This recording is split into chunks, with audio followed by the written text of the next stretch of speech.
saya Andi Herawati, calon guru penggerak angkatan 11 dari SMK Negeri 3 Parepare.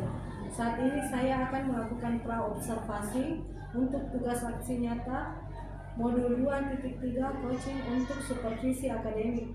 Saya ditemani oleh rekan sejawat saya, Ibu Nur Asisa Eskom, guru kejuruan PKJ di SMK Negeri 3 Parepare. Assalamualaikum Bu Nur, apa kabar? Waalaikumsalam warahmatullahi wabarakatuh. Bu Andi, alhamdulillah saya sehat. Alhamdulillah, hari ini kita akan mengadakan percakapan pra-observasi ya Bu. Dan nanti saya akan mengamati proses pembelajaran yang Ibu lakukan di kelas atau sebelum saya melakukan supervisi kelas ya Bu. Baik Bu. Adapun tujuan dilakukannya supervisi adalah untuk mengetahui dan mengevaluasi jalannya proses pembelajaran yang Ibu lakukan di dalam kelas. Baik Bu. Dan kenapa hari ini kita melakukan percakapan pra-observasi ini, yaitu sebagai persiapan awal sebelum nanti Ibu melakukan pembelajaran agar lebih siap dan lebih percaya diri sehingga memberikan pembelajaran yang terbaik bagi siswa. Begitu ya Bu? Ya, baik Bu. Ada beberapa pertanyaan yang akan saya sampaikan kepada Ibu. Yang pertama berkaitan dengan tujuan Bu. Kira-kira apa tujuan pembelajaran yang ingin Ibu Nur capai dalam pembelajaran Ibu? Berdasarkan rencana pembelajaran yang telah saya buat di sini, saya menerapkan dua tujuan pembelajaran, yaitu peserta didik mampu mengetahui pentingnya penerapan K3LH dalam bekerja. Nah, kemudian yang kedua itu peserta didik mampu mengenali APD, APK, dan simbol-simbol yang berkaitan dengan K3LH. Baik Bu, jadi ada dua tujuan pembelajaran yang akan Ibu capai, yaitu peserta didik mampu mengetahui penerapan K3LH dalam bekerja dan mengenali APD, APK, dan simbol-simbol yang dipakai yang berkaitan dengan K3LH. Ya. Nah, bagaimana area pengembangan yang ingin Ibu capai? Nah, untuk area pengembangannya mungkin saya akan menggunakan dua, yaitu pada pengetahuan dan keterampilan siswa. Untuk pengetahuan saya dapat menjelaskan ke siswa mengenai teori yang berkaitan dengan K3LH, mulai dasar hukumnya, seberapa penting K3LH, dan kemudian teori-teori berkaitan dengan praktik kerja, khususnya berkaitan dengan penggunaan komputer. Nah, untuk keterampilannya itu siswa dapat langsung menerapkan praktik. Jadi dia setelah mempelajari teori jenis-jenis, misalnya jenis-jenis duduk yang baik dalam menggunakan komputer, jadi siswa itu selanjutnya setelah mempelajari teori dia akan mempraktikannya di dalam kelas, seperti itu. Baik Bu, jadi untuk area pengembangannya Ibu akan menggunakan pengetahuan yaitu materi dan keterampilan untuk prakteknya. Kemudian saya ingin tahu Bu, bagaimana rencana pelaksanaan pembelajaran di kelas, mungkin dari model atau metode pembelajaran maupun strategi pembelajaran yang digunakan. Baik Bu, untuk strategi saya menggunakan pembelajaran berdiferensiasi berdasarkan kesiapan belajar siswa yang diintegrasikan dengan pembelajaran sosial emosional, dan untuk metodenya saya akan menggunakan diskusi kelompok, tanya jawab, dan penugasan, dan saya akan membagi beberapa kelompok sesuai kemampuan, keterampilan, dan keaktifan siswa tersebut. Dan untuk model pembelajarannya itu saya menggunakan model pembelajaran PBL atau Problem Based Learning. Baik Bu, jadi rencana yang akan dilaksanakan di kelas yaitu menggunakan metode pembelajaran diskusi kelompok, tanya jawab, dan penugasan individu. Kemudian pembelajaran berdiferensiasi dan mengaitkannya dengan pembelajaran sosial emosional menggunakan model pembelajaran PBL. Nah, bagaimana dengan media pembelajaran yang digunakan dalam pembelajaran di kelas? Nah, untuk media pembelajarannya itu mungkin saya akan menggunakan buku pedoman, internet, LKPD, serta saya biasa menggunakan kuis, di mana kuis tersebut saya sajikan dalam bentuk media interaktif games seperti penggunaan word. Baik Bu, kira-kira kapan Ibu bisa melakukan kegiatan pembelajaran tersebut, di hari apa, dan kira-kira jam berapa, dan juga di kelas berapa? Nah, kebetulan untuk jadwal kelas saya itu saya berkesempatan di hari Kamis. Hari Kamis itu di jam pelajaran 345 untuk kelas 10. Jadi nanti hari Kamis jam ke 3.45 di kelas 10 saya akan datang ke kelas ibu. Saya akan melakukan supervisi pada pembelajaran ibu. Saya akan melihat dan mencatat hal-hal apa saja yang terjadi di dalam kelas ya Bu. Ya, baik. Jadi nanti setelah ibu melakukan kegiatan observasi atau pembelajaran di dalam kelas, kita akan melakukan percakapan terakhir ya Bu, yaitu percakapan pasca observasi yang akan didampingi oleh pengajar praktik. Baik Bu. Sebelum kita akhiri, kira-kira apa yang ibu dapatkan dari percakapan kita hari ini Bu? Saya mendapatkan gambaran tentang rencana pembelajaran saya di kelas, seperti strategi, model, dan metode yang saya gunakan dalam pembelajaran saya nanti.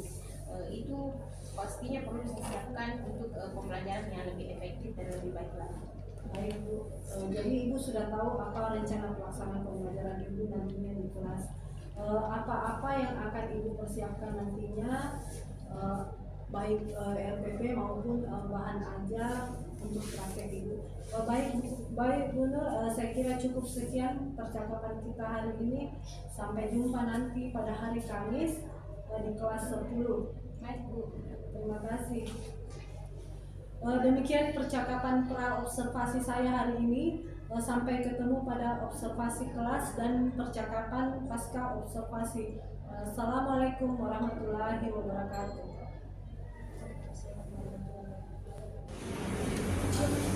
Assalamualaikum warahmatullahi wabarakatuh. Waalaikumsalam warahmatullahi wabarakatuh. Alhamdulillah ketemu lagi bersama Ibu di pembelajaran dasar-dasar ilmu jaringan komputer dan telekomunikasi. Jadi hari ini di pertemuan hari Kamis jam 3 jam pelajaran itu kita akan mempelajari materi berkaitan dengan dasar-dasar PDKT.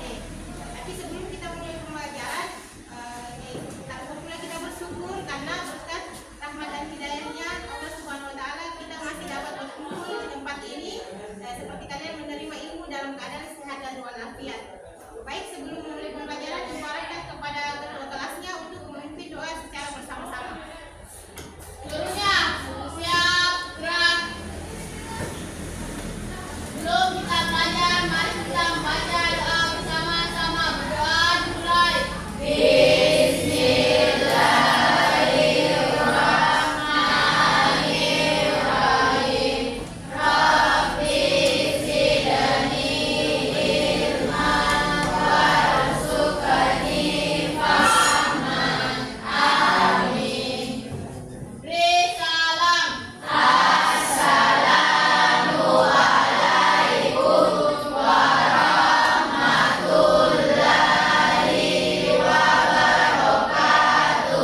Waalaikumsalam warahmatullahi wabarakatuh. Baik, sebelum masuk materi, Ibu masih mau mengingatkan kembali di awal pembelajaran itu ada namanya kesepakatan kelas kan? Iya, Bu.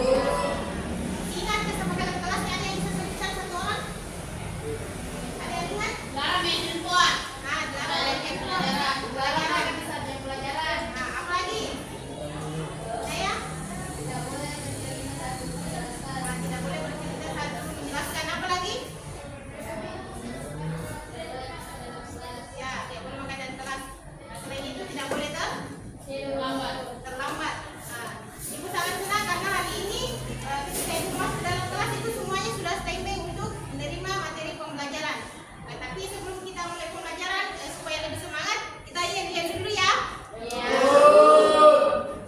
SMK 3 Luar biasa. Turut tingkatnya 1. Bisa, bisa, bisa. Oke, terima kasih atas semangatnya.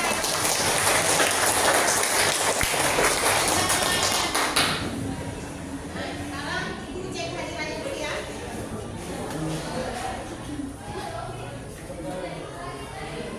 Teman Mosi, Hadir Bu. Aisyah Eka, Hadir, Bu. Agunia, Hadir, Bu. Andi Najla, Hadir, Bu. Asura, Hadir, Bu. Sarah, Hadir, Bu. Mulia, Hadir, Bu. Elvira, Hadir, Bu. Eva, Hadir, Bu. Desi, Enda, Hadir, Bu. Naya, Hadir, Bu. Indira, Hadir, Bu. Ilahi, Hadir, Bu. Muhammad Arsel, Hadir Bu. Diki, Hadir Bu. Aifatlah, Hadir Bu. Safari, Hadir, Bu. Sampai.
Jadi yang dikatakan oleh saya itu kurang lebih benar. Jadi di gambar 1 itu ada orang atau ada seorang pekerja yang mengalami kecelakaan kerja. Nah, jadi jenis kerja ini termasuk dalam jenis kecelakaan kerja karena dialami saat dia melakukan pekerjaan. Nah, kenapa bisa dia mengalami kecelakaan kerja? Biasanya itu dikarenakan tidak adanya perlengkapan seperti APD ataupun APK-nya itu kurang lengkap seperti itu. Jadi kaitannya dengan gambar 2 itu jenis simbol yang dipelajari dalam pembelajaran K3LH. Jadi simbol ini merupakan simbol yang mendukung pekerjaan seorang pekerja, biasanya diletakkan misalnya di tempat-tempat tertentu yang rawan misalnya terjadi kecelakaan. Tempatkannya simbol tersebut supaya tidak terjadi kecelakaan kerja.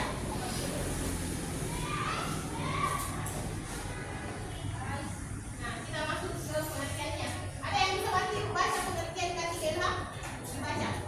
Ya, Ya, Iva. pengertian K3LH. K3LH merupakan aspek penting yang harus menyertai suatu lingkungan kerja melalui penerapannya yang baik. Maka kecelakaan kerja dapat dicegah atau diminimalisir.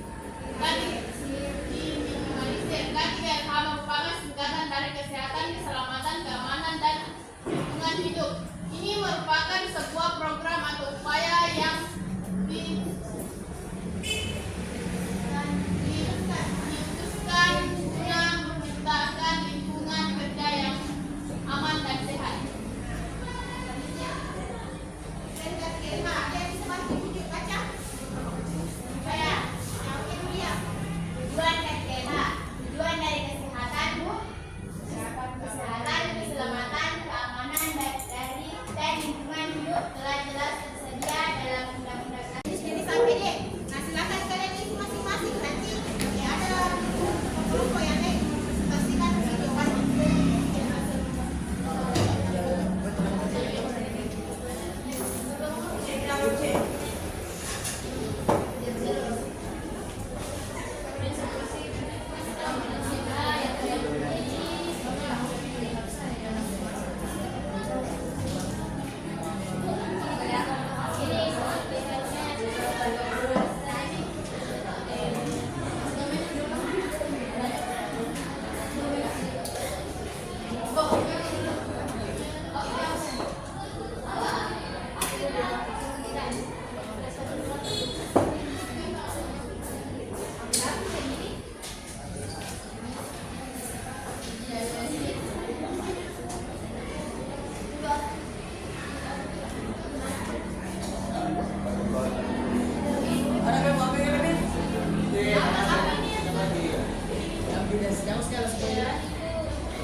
Diskusi sama temannya. Nanti diskusinya.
Assalamualaikum warahmatullahi wabarakatuh. Bu Rusmi,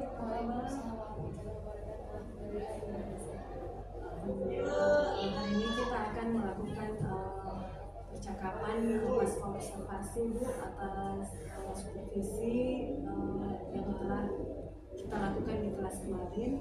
Jadi yang saya mau tanyakan awalnya itu bagaimana perasaan Ibu setelah disupervisi? Alhamdulillah setelah supervisi saya merasa senang. Saya mendapatkan banyak pelajaran, namanya untuk yang saya bisa implementasikan dalam pembelajaran. Anak-anak jadi kebanyakan hampir 100% lebih aktif dibanding pelajaran sebelumnya. Alhamdulillah.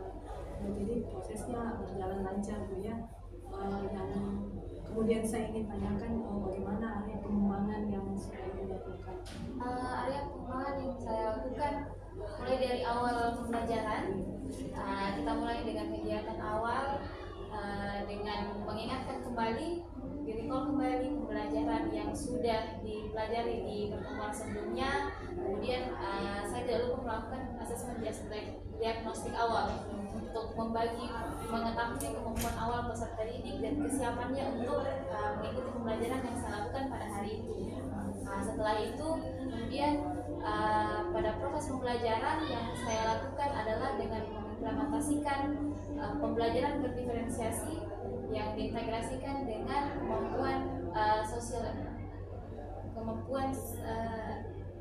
kompetensi sosial emosional. dalam pembelajaran. Jadi yang saya inginkan dalam pembelajaran adalah siswa aktif, siswa tertarik dalam pembelajaran, dan mereka paham apa yang sedang mereka lakukan dan bisa membangun konsepnya sendiri. Mereka harus tahu sendiri, menemukan sendiri, karena metode pembelajaran yang saya gunakan adalah project based learning. Jadi mereka harus melakukan semuanya sendiri. Saya hanya sebagai pembimbing saja, sebagai fasilitator saja dalam pembelajaran. Baik Bu, jadi tahap-tahapan pembelajaran itu sudah lakukan dengan baik. Kemudian yang ingin saya tanyakan, bagaimana ketercapaian dalam pembelajaran ini? Alhamdulillah, pada proses pembelajaran ini ketercapaian pembelajaran tercapai semua, tercapai dengan baik. Mungkin ada hambatan atau tantangan dalam proses pembelajaran yang dilakukan? Iya, jadi meskipun Bu, anak-anak hampir 100%, bisa dikatakan bahwa 95% anak terlibat aktif dalam pembelajaran dan tujuan pembelajaran tercapai, tapi masih ada beberapa anak yang terlihat kurang aktif. Mungkin penyebabnya adalah kurang fit atau ada masalah yang lain yang menyebabkan anak tersebut kurang berkonsentrasi dalam belajar. Bu, kira-kira apa yang Ibu ingin lakukan untuk membangkitkan kembali atau mengembalikan siswa Ibu untuk mencintai atau menyenangi pelajaran yang dipelajari? Membuat siswa untuk senang belajar itu pasti menjadi tujuan utama kita dalam pembelajaran. Jadi perbaikan, pengembangan itu sangat perlu untuk saya lakukan di pembelajaran selanjutnya, sehingga anak-anak 100% aktif dan semangat dalam belajar. Kemudian langkah-langkah apa atau apakah ada Ibu punya trik sehingga Ibu ingin membuat modul yang siswa itu menarik belajar di pembelajaran yang Ibu lakukan? Iya, saya selalu dalam setiap pembelajaran, dalam menyiapkan pembelajaran, saya selalu berpikir bahwa pembelajaran ini harus semenyenangkan mungkin. Belajar bukan hanya sekedar membaca buku, bukan hanya sekedar mendengarkan apa yang saya berikan kepada siswa sebagai informasi. Saya bukan sebagai sumber informasi utama. Jadi saya selalu berpikir bahwa tidak semua informasi berasal dari buku. Informasi dan pengembangan pembelajaran bisa saja dilakukan dengan permainan-permainan kecil yang kita selipkan materi di dalamnya. Misalnya dalam yang saya lakukan di pembelajaran ini, mereka bermain tebak angka untuk mengimplementasikan bagaimana metode searching yang ada di dalam perangkat komputer. Jadi mereka sendiri yang menemukan bahwa searching itu seperti ini, bahwa searching itu tidak hanya dengan menggunakan mesin pencari Google misalnya. Jadi searching itu bisa dilakukan dengan bermain permainan-permainan yang menurut mereka hanya permainan kecil, tapi mereka bisa dapat materi pembelajaran lewat permainan itu. Baik Bu, kapan kira-kira Ibu ingin melaksanakan tindak lanjut itu? Tindak lanjutnya saya usahakan secepatnya. Pembelajaran berikutnya. Terima kasih Bu atas percakapan pada observasi ini. Saya melihat Ibu luar biasa dalam belajar. Alhamdulillah sudah tercapai semua yang Ibu lakukan dalam pembelajaran itu. Ibu mengaitkan pembelajaran berdiferensiasi dengan kompetensi sosial emosional, baik untuk Ibu sendiri sebagai guru maupun ke peserta didik ini. Terima kasih Bu atas waktunya. Assalamualaikum warahmatullahi wabarakatuh. Sama-sama.